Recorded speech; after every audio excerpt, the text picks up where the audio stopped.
Road to the White House. Democrats held their first debate last night in Miami. We have report and analysis of what was said, including about the fight for the unborn. Gathering of world leaders. President Donald Trump is in Japan for the G20 summit, a preview of what's on the agenda. Weighing in. The Supreme Court closes its term with two major decisions. We have analysis of all of the important rulings, including what they said about religious freedom. And here's the pitch, a possible new honor for a religious sister and her talents in baseball. On EWTN News Nightly for Thursday, June 27th, 2019.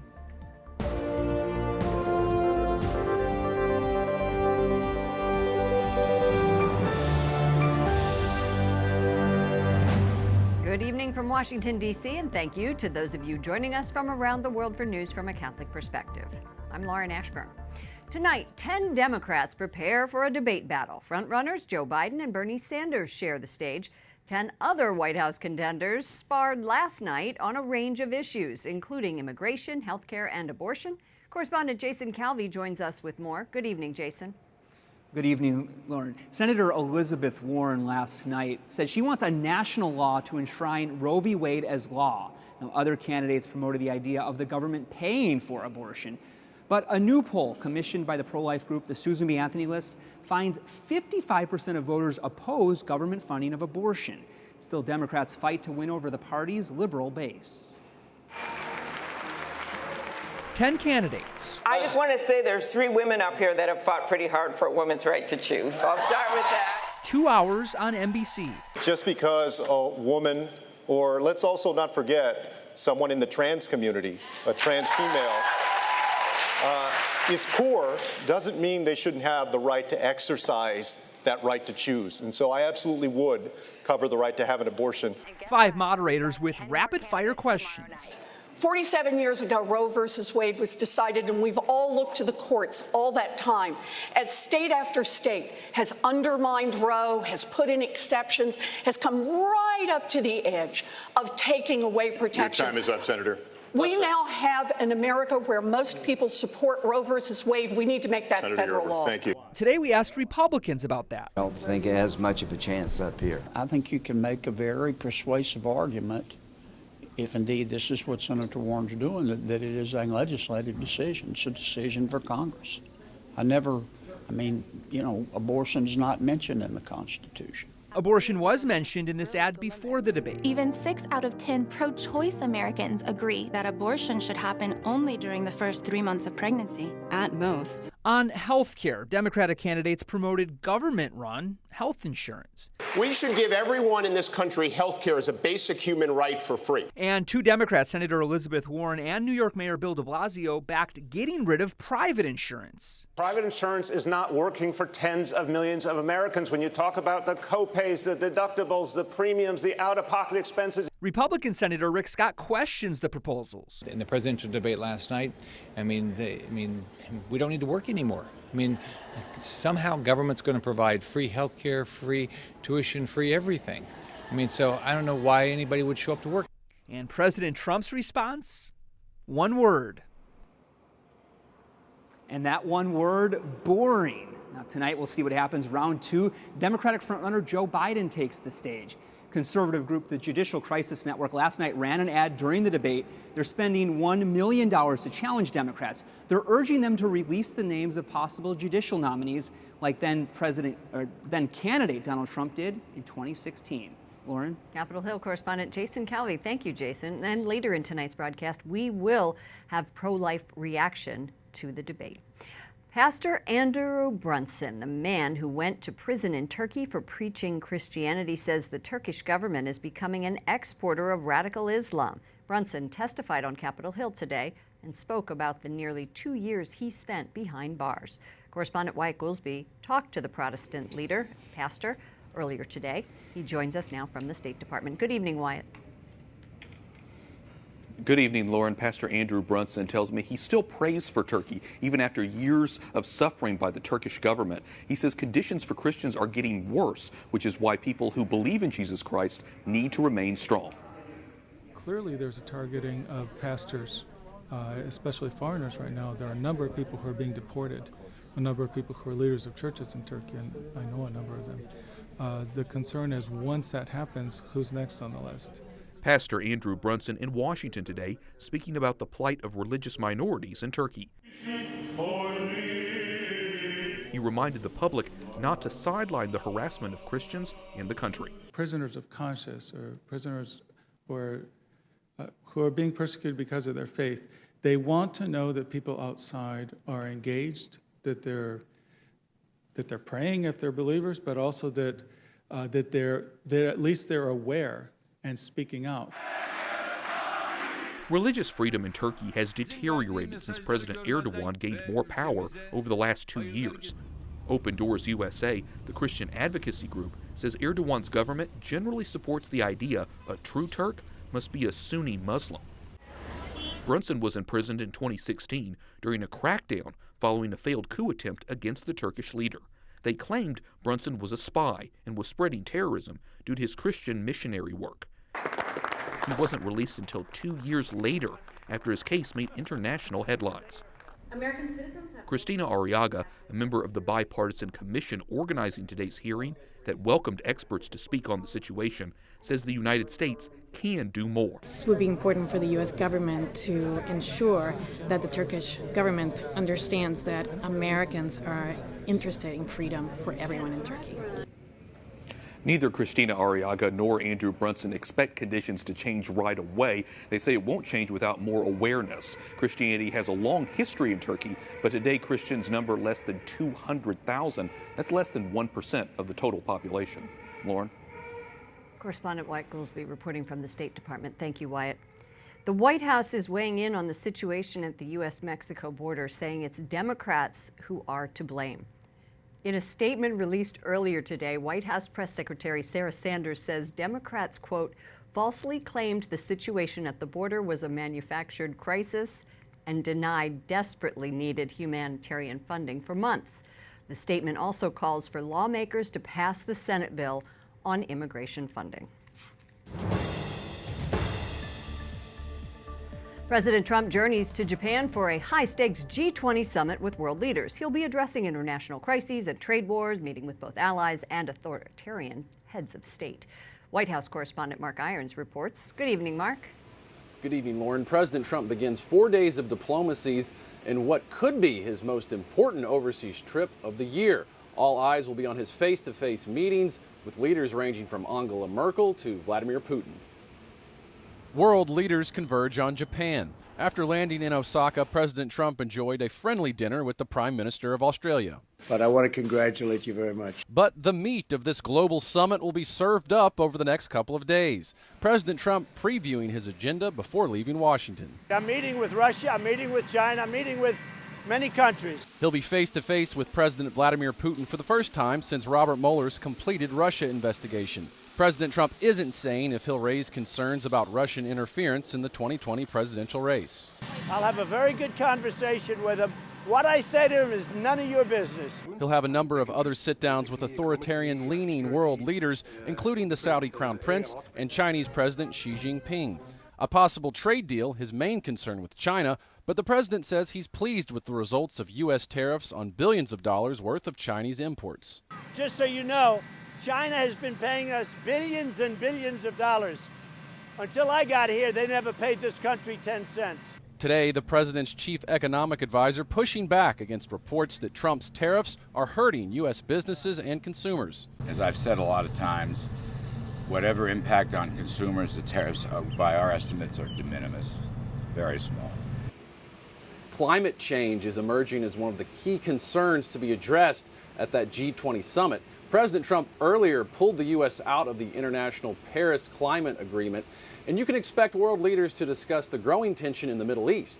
President Trump's special envoy says the U.S. doesn't want war with Iran, but it's building up its defenses in case of a conflict. Lauren? White House correspondent Mark Irons. Thank you, Mark. More than 24 church leaders and other experts held a private meeting Tuesday ahead of October's synod on the Amazon. The Holy See did not reveal who attended, but EWTN's National Catholic Register reports the group included at least 3 cardinals. The synod is expected to examine whether to permit married men to be priests in that region. For more on this story, including a closer look at that debate over married priests, visit the National Catholic Register at ncregister.com.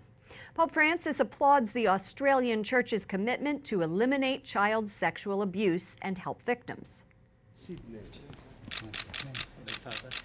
The Holy Father met with bishops from Australia on Monday for their traditional visit to Rome, which takes place every 5 years. For more than 2 hours, 40 members of the Bishops' Conference had a meeting with the Pope. Archbishop Anthony Fisher of the Archdiocese of Sydney joins us from Rome. Welcome to our broadcast. Great to be with you. There are about 600,000 Catholics in your archdiocese. By far, the most explosive issue that has been reported around the world has been the conviction of Cardinal Pell of sex abuse charges. How is that playing out with your flock? It's been a very sad time for Catholics in Australia, and people throughout the country are praying for him. Of course, some people are angry, some are disillusioned. Some are very certain of his innocence. I can't say much because his case is still under appeal, but I ask people to keep praying for justice for him and for the victims of child abuse. Has this changed how the Australian Church will now respond to child sex abuse charges? No, I think it's the wider issue of the cases and the Royal Commission we've had into them. That's what's really going to condition what we do going forward, and we're very determined to do this better, to make sure every Catholic space is a safe place for a child, and that young people and vulnerable adults also are always safe in any Catholic environment. And we're doing everything we can now to train our people well, to have good supervision, to have good discernment of vocations, to make sure that we really are the safest possible place for young people. I know you met with the Holy Father earlier this week. What did you talk about specifically? The Holy Father ranged through a whole gamut of topics with us. We had 2.5 hours with him, and many of these were to encourage us in our current very challenging situation in Australia, to answer questions people had about various issues at the moment around the Church. And to do what Peter does for the Church, that is to confirm the brethren and to be a rock, something solid, something reliable for the Church. And he was that for us as well. He taught us, he encouraged us. And did he encourage you about how you're handling this abuse crisis? He was very strong on how we've got to take this absolutely seriously and do everything we can. We really have to be leaders, he said, for the community in this area. I think that because the spotlight's been put very much on the Church in Australia, in the United States, in Ireland and other countries too, perhaps first before many other institutions, it gives us a chance both to be ashamed, to repent, and to be determined to do things better. And in that way we can actually give a lead to the rest of the community that might not yet have had the spotlight shone on it in the same way. Thank you so much for your insights, Archbishop Anthony Fisher of the Archdiocese of Sydney. Great to talk to you. God bless you. Coming up, as the Supreme Court's term comes to a close, analysis of the major decisions.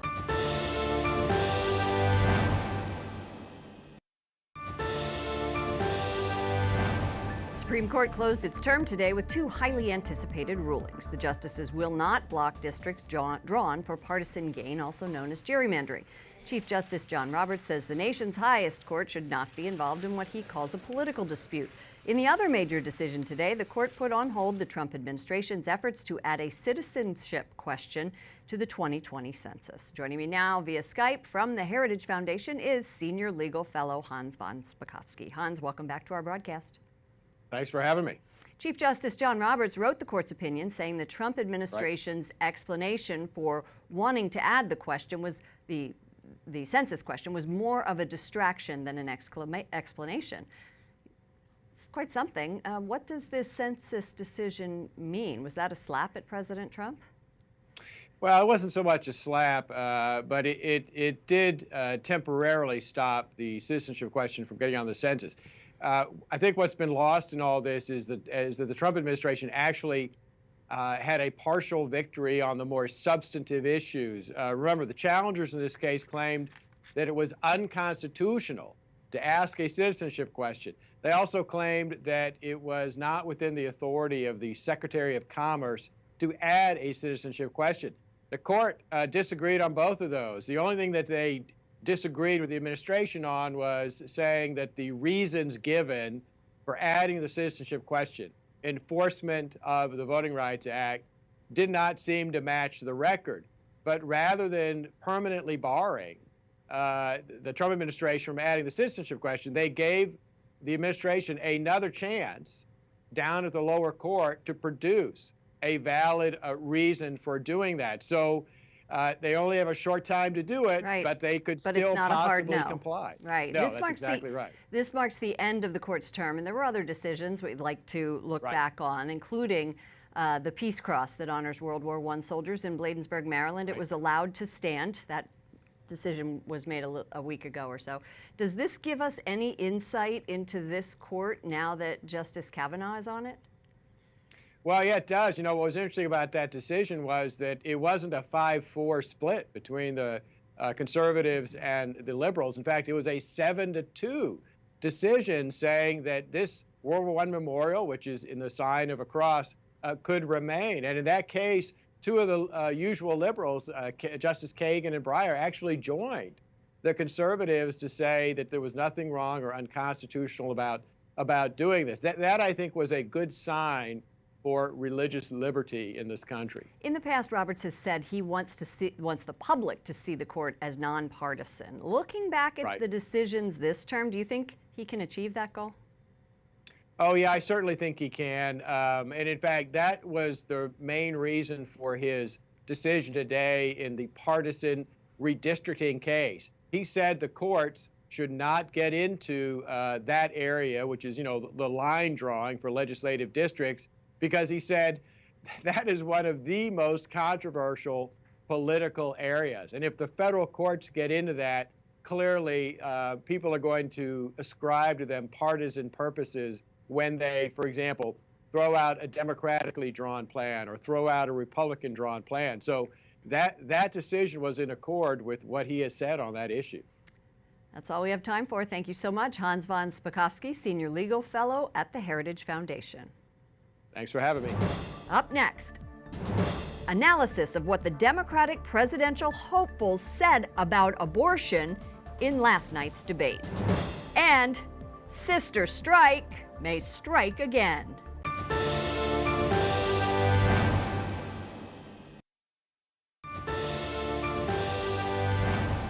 The Diocese of Minnesota reaches a $34 million settlement with survivors of clergy sexual abuse. The case involves 93 people who say they were abused by priests and others. The leader of the Diocese of New Ulm says he hopes the deal helps survivors on their journey toward healing. And the 18-week abortion ban in Arkansas is being challenged in court. The ACLU and Planned Parenthood say the measure is unconstitutional and could force the state's lone abortion clinic to close. The bill is set to take effect next month.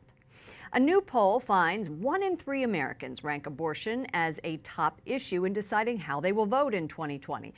It also finds Democrats are more likely than Republicans to feel this way. Let's take a look. The Monmouth University poll finds 44% of Democrats rank the issue of abortion as most important or very important, and that compares with 26% of Republicans who list abortion as a most important or very important issue. And joining me now to talk about this, also analysis of last night's Democratic debate and how the candidates handled the topic of abortion, is Michael New, Associate Scholar at Charlotte Lozier Institute and Assistant Professor at Catholic University of America. Welcome back to our broadcast. Thanks for having me.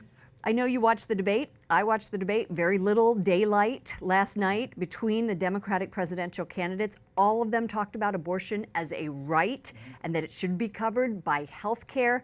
There was no mention of the sanctity of life. There was no mention of the word partial birth abortion. Based on what you heard last night, what message does that send to voters? I mean, it's pretty clear that the Democrats are offering pro-life voters virtually nothing. A few candidates did talk about abortion. Governor Inslee of Washington said that when he was governor, he actually signed a bill that would require insurance companies in his state to cover abortion. Julian Castro said that he supported Roe v. Wade and would nominate judges that would uphold the Roe v. Wade decision.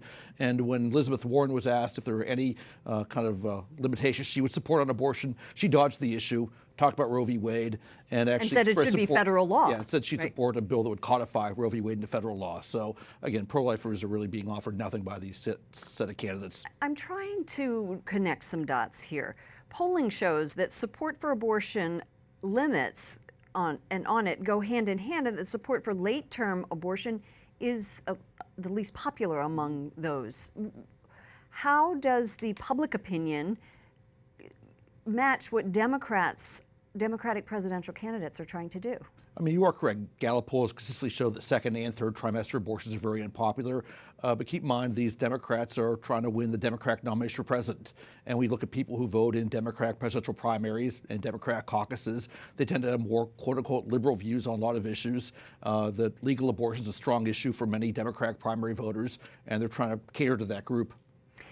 Okay, tonight I have to actually read this because there are 10 more, and it's Williamson, Hickenlooper, Yang, Buttigieg, Biden, Sanders, Harris, Gillibrand, Bennett, and I didn't even know he was in here, Swalwell, Eric Swalwell. So my question to you is, we are going to get to hear from Vice President Joe Biden, and when you were last on the broadcast, we talked about Biden's decision and his flip-flop on the Hyde Amendment, which prohibits federal funding of abortion. He says the decision was about health care, not politics. How does that affect him going into tonight?